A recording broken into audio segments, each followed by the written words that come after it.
I rewatched these 2 episodes of ER that cover a smallpox outbreak so that I could tell you what I thought of how they handled it. My name is Tira, and I'm an immunologist that likes to ruin the way TV shows and movies handle infectious diseases. The first episode starts with 2 parents bringing their sick children back to the ER after having visited a few days previously due to high fevers, after which they had been sent home.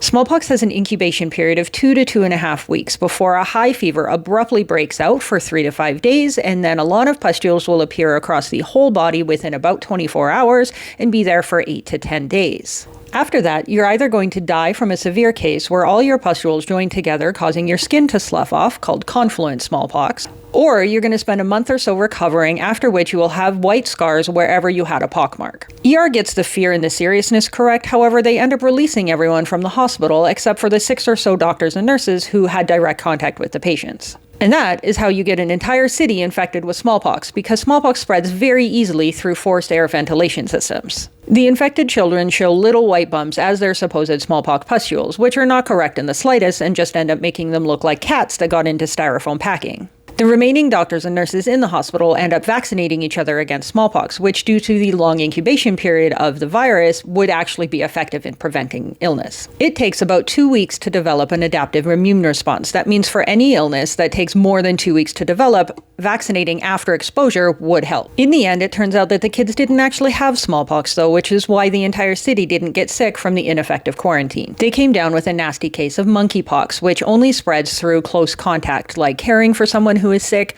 hugging, kissing, or sexual contact. This is also why the disease presentation didn't look like smallpox, but actually does look more like how a monkeypox pustule would. Overall, I'm going to give these ER episodes 8 out of 10 because they didn't quarantine correctly, but since what they ended up having was not smallpox, we can forgive them. Let me know what you think in the comments.